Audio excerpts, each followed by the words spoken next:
All right, so I just want to say a couple of quick things before we get started. Right, we are beginning now, so phones away. Thank you.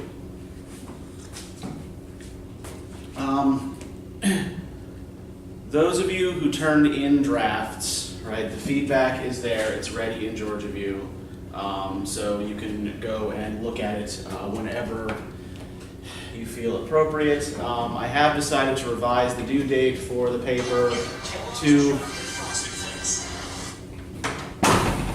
I've decided to revise the due date for the paper to the 20th, so just after spring break, right? So you will have a little bit of extra time to complete it.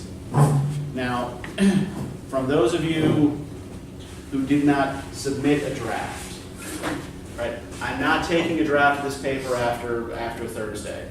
I'm just not going to look at it after Thursday because, frankly, I'm tired of this shit. It goes in the paper one folder, as I said in class last time. And if you're not going to turn it in, you are not going to get full credit on the final paper. Right? The draft is part of the assignment. It has to be done. Frankly, I'm tired of having some of these conversations with some of you. If you do not feel you will be able to complete this, the last day to withdraw from the class is Friday the 9th. Right? And look, I'm going to say that, most of you are keeping up, but the pace of the class is not going to get any slower. If you are already behind and do not think you will be able to catch up, it might be in your best interest to withdraw.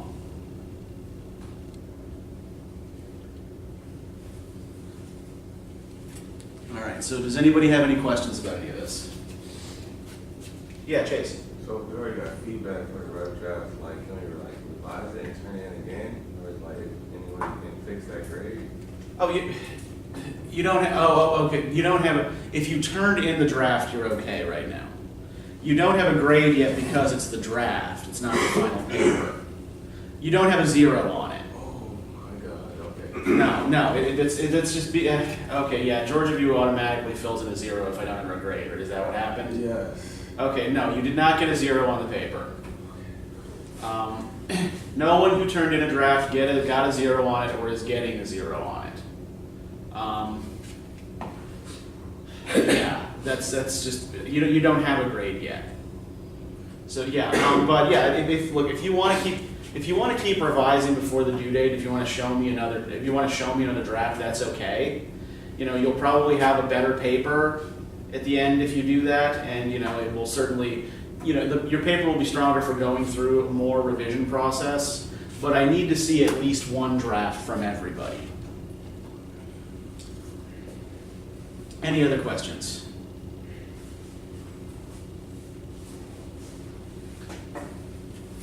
Okay, so I have your assignment for next time up on the board, right? You're going to be reading Bartleby the Scrivener by Herman Melville, right? It's in the Green Book. And you're going to be doing, this time, one of two kinds of psychoanalytic analysis on it.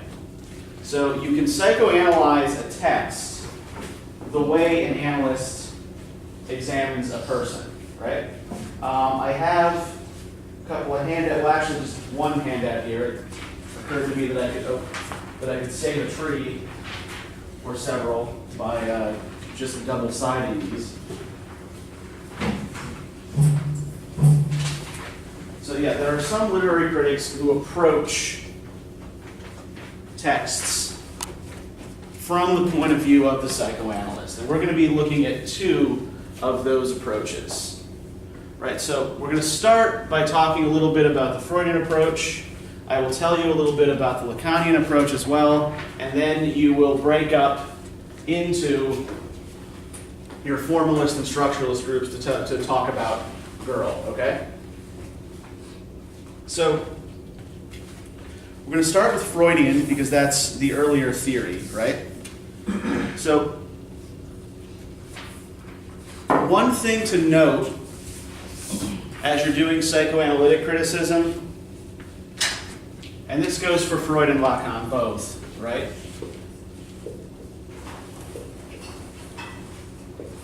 you are analyzing the text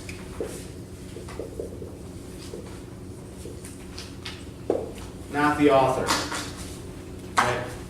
You are not looking to make comments on the author as some kind of neurotic personality, right? You are merely picking apart the text and looking for the sorts of things I'm going to tell you need to look for, okay?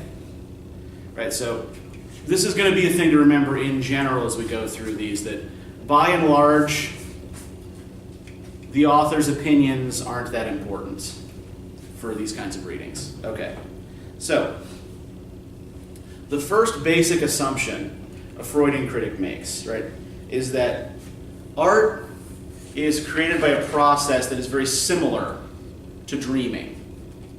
Right, so dreams for Freud are expressions of the fulfillment of wishes that we keep suppressed during our waking lives, right? We have these desires that are socially unacceptable, that we keep tamped down during the day, that then express themselves in our dreams, right? Make sense so far?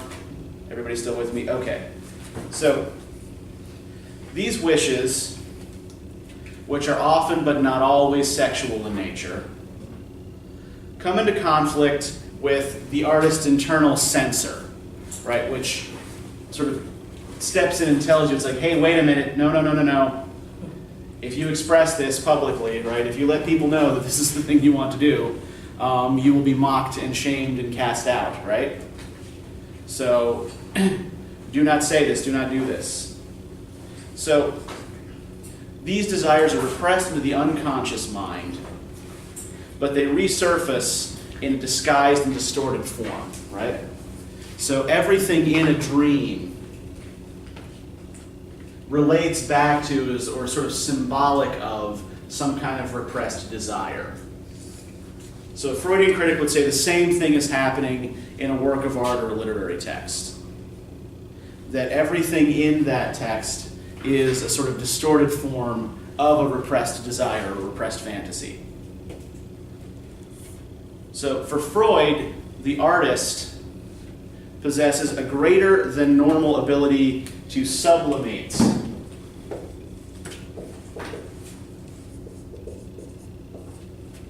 his or her unacceptable desires, right? Does anybody know what the term sublimation means in this sense? I think there's at least one psych major in here, but I don't know how far along you are. Okay, that will take your silence to mean no. All right, essentially what this means is you take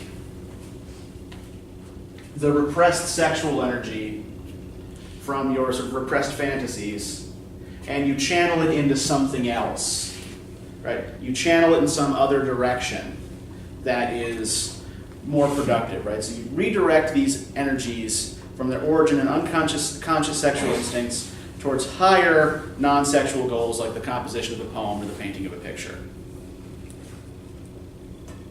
So as the artist's fantasies are then reshaped into a work of art, the part of the work that is easily decipherable by the conscious mind, so like the literal level stuff in a story, right? You know, the literal plot, what is actually happening in the story, is called the manifest content.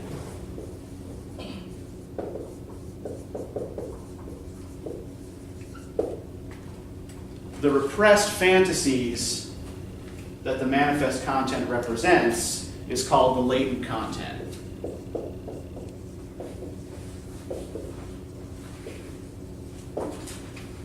So what you are looking for in Bartleby the Scrivener is this latent content, right? You are looking to try to sort of pull out what kinds of unconscious fantasies or unconscious desires are being covered up by the narrator in this plot, right? Now there are three ways that artists transform latent content into manifest content, according to Freud. Right, I have them spelled out down here, right? So you're going to try to look for all three of these methods in Bartleby, right? The first is condensation. Right. You know what it means to condense something? Yeah, make it small, cram it together, right? If you're condensing a novel or a movie, right, you're cutting stuff out to make it shorter. Condensed soup, right? You go buy condensed soup in the supermarket. It's soup with the water taken out. So it's just a concentrate, you then add water to it. So it's sort of making a concentrate of something, like sort of cutting something down to its essence by taking stuff away. So what condensation typically means in a psychoanalytic sense is the combination of multiple unconscious desires into a single body, a single entity, right? So one thing that embodies all kinds of different neuroses. You're also going to look for displacement.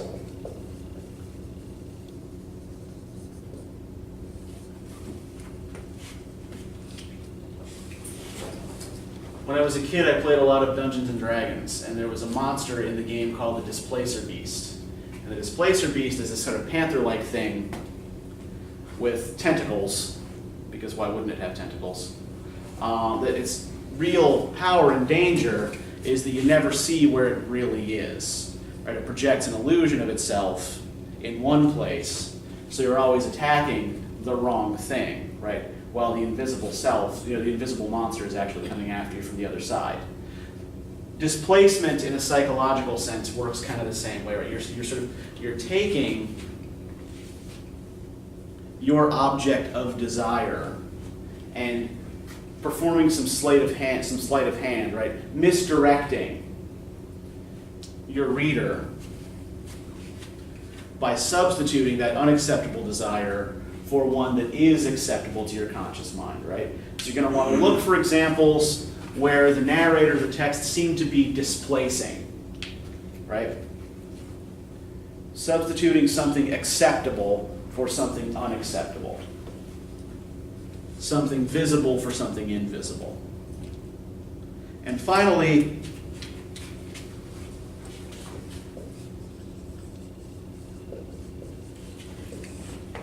you're going to see one-to-one symbolism as well, right?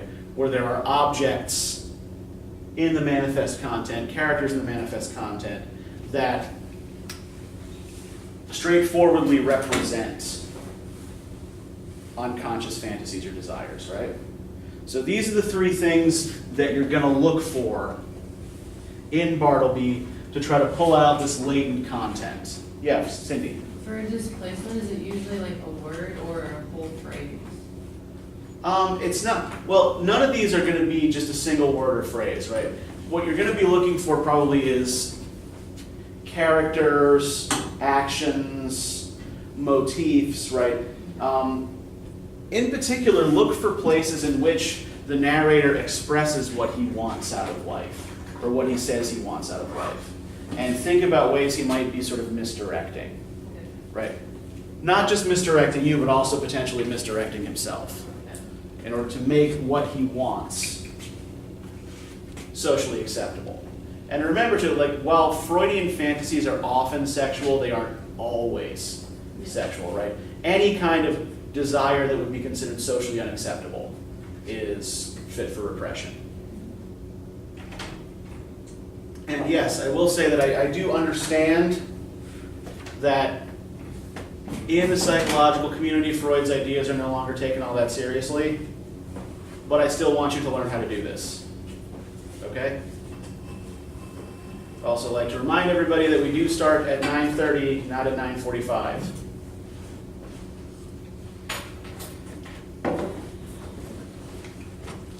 All right, so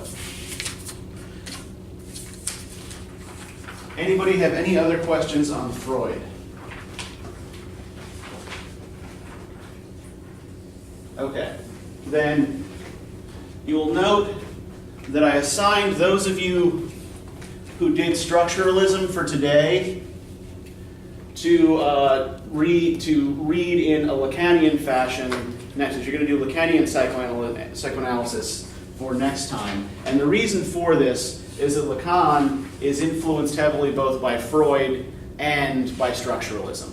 So it's a combination of psychoanalysis with that kind of structuralist analysis that we started doing last time. Okay, so if we look at the sheet, right, we can see some of the basic assumptions about the mind that Lacan makes.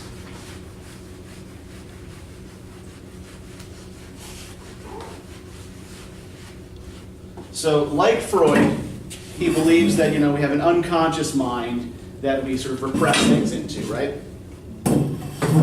But where Freud tends to think in terms of images and symbols, Lacan believes that our unconscious is actually structured like a language. And that things that bubble up from our unconscious give us glimpses of that language, right? Sort of like the way, do you remember how structuralism worked in terms of language? Like what the two different kinds of language were, or how we learned a linguistic system with structuralism? How do we learn what the system of the language is in structuralism? Do we ever see the whole thing at work?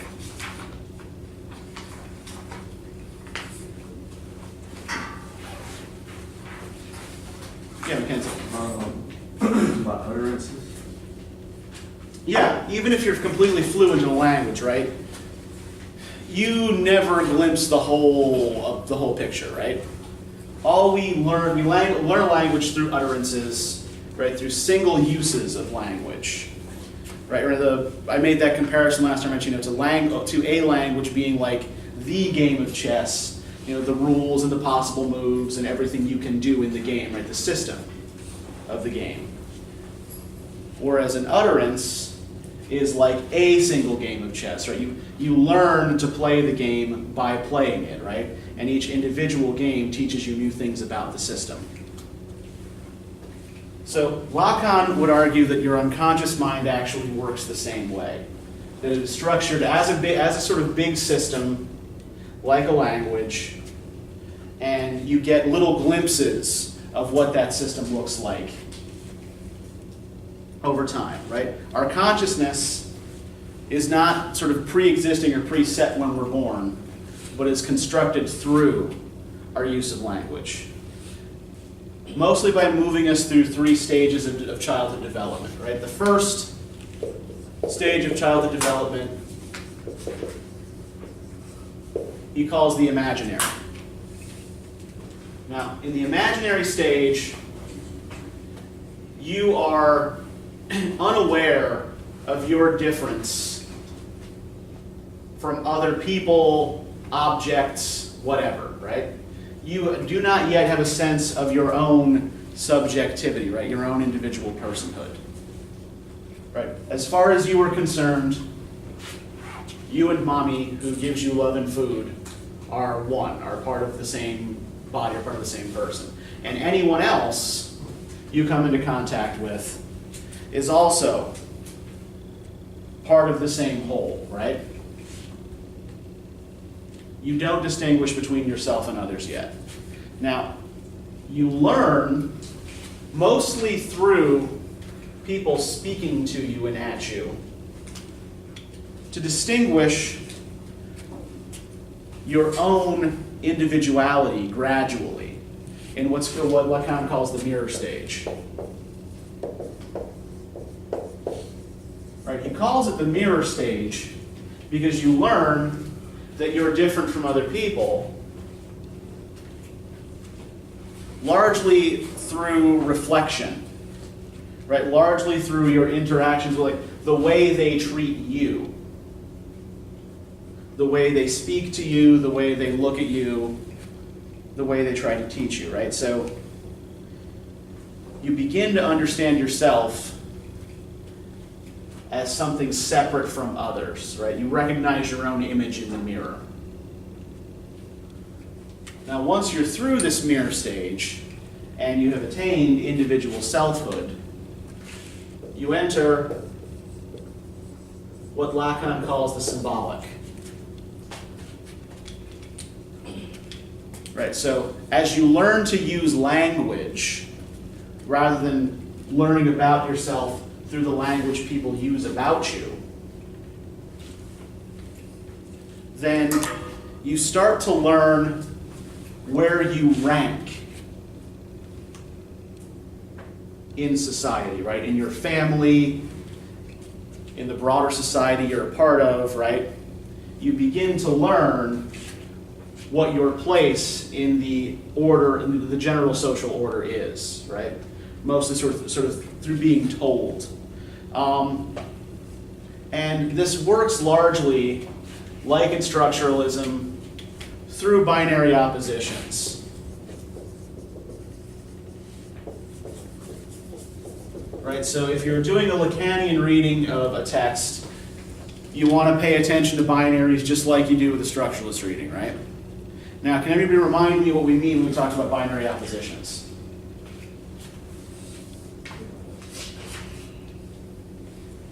Yeah, Mackenzie.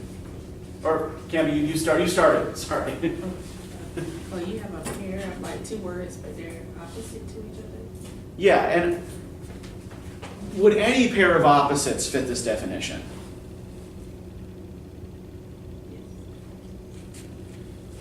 Not necessarily, right? A binary opposition consists of words that we tend to define, we tend to define one as being the lack of the other, right? Or they're words that you can't understand without knowledge of the other, right? Without knowledge of the opposite. So, right, we know, for example, that cold is the absence of hot, right? Dark is the absence of light, and so on and so forth. Now, if you're doing the Lacanian reading, you're going to want to pay less attention to these sort of primal functional oppositions, and you're going to want to pay more attention to social binaries of various sorts, right? Parent-child, or more specifically, father-son or mother-daughter.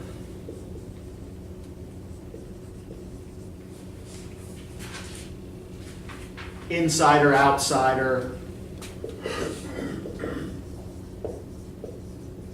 Right? Pay attention to binaries that have to do with social dynamics in some way, with social behavior in some way.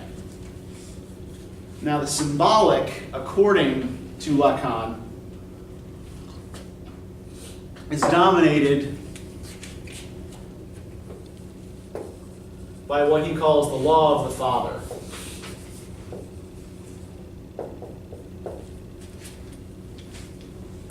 Now, what he means by this is the way Western societies in particular tend to be organized along masculine patriarchal lines. And that when you are inducted into the symbolic order by learning language, you learn the law of the father, right? You learn where the law of the father places you in relation to all other things. Right. So by and large, what you're going to want to do when you're reading Bartleby, according to this particular theory, is to try to figure out where all of these characters rank in relation to each other, right? What the law of the father is in this particular text, and who sets that law, right?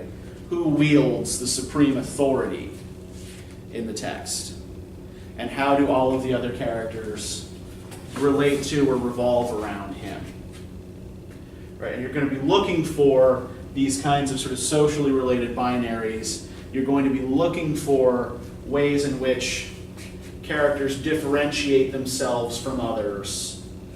You're going to be looking for ways in which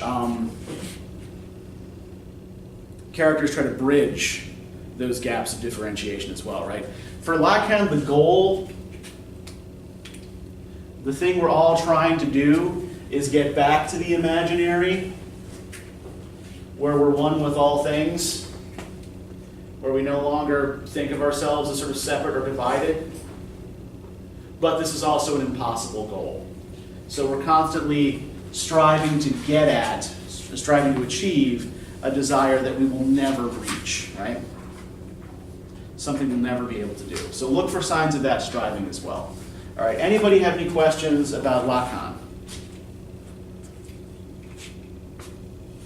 All right, so I don't have them posted yet, but I am going to put up on Georgia View this afternoon samples of Freudian and Lacanian readings as well, so that you have something to go on while you're reading Bartleby.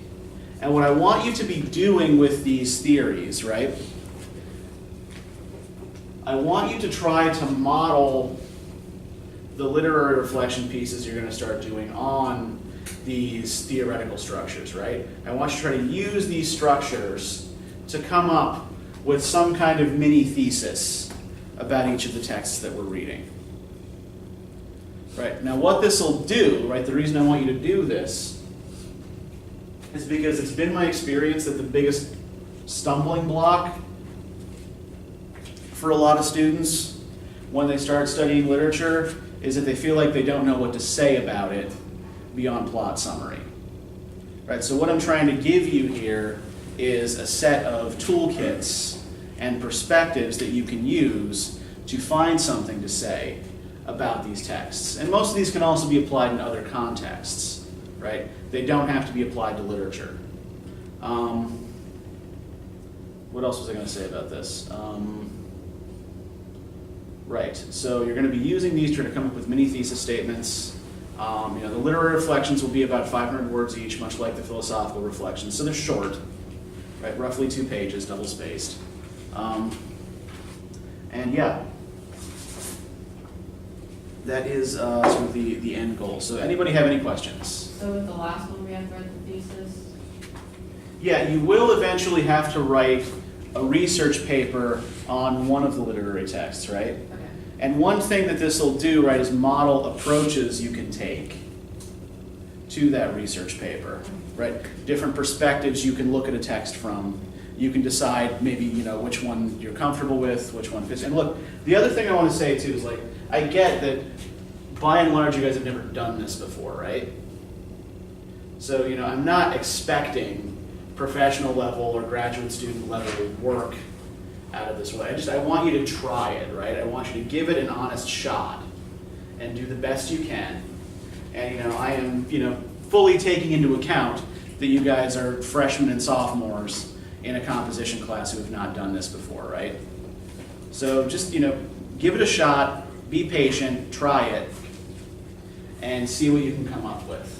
When do we have to turn in the first reflection? I think the first reflection is going to be due, hold on, let me double check this. Because right now we're just doing like notes on both of them, basically. Right now you're just doing, right now we're just sort of notes and discussion, yeah. So what we're going to do in a minute, right, is you guys are going to split up into groups, right? Structuralist group over here, formalist group over here, and you are going to try together to see what you can come up with about girl using the method you were assigned.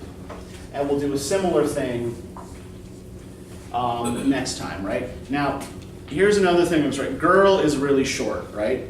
Girl is about a page long. So, if you have not come to class prepared to work on this, that's not a total disaster, right? You have the sheet that I gave you last time, which will give you some guidelines. You can ask me questions, and the text is pretty brief. Bartleby is not brief, right? Bartleby is about 30 pages long. It's not a difficult story to read, but it's a lot longer than Girl. So you will need to come to class on Thursday having read the story and having already done some of this kind of preliminary thinking, right? You are going to have to show up prepared on Thursday. Okay, so let me just double check for you when the first literary reflection is due.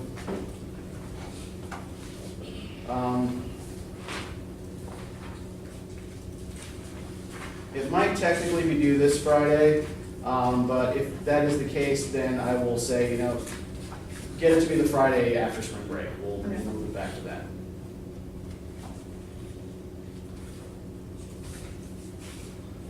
Let me just have a quick look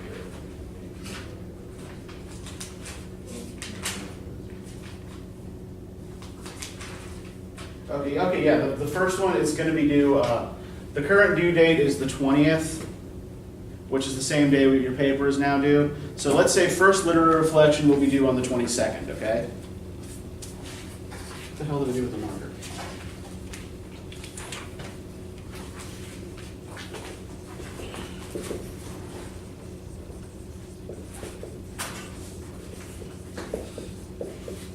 And you can do it on either Girl or Bartleby. All right, anybody have any further questions? All right, then you can go ahead and break into your groups, which you're already more or less broken into because I just divided the room in half. And start talking.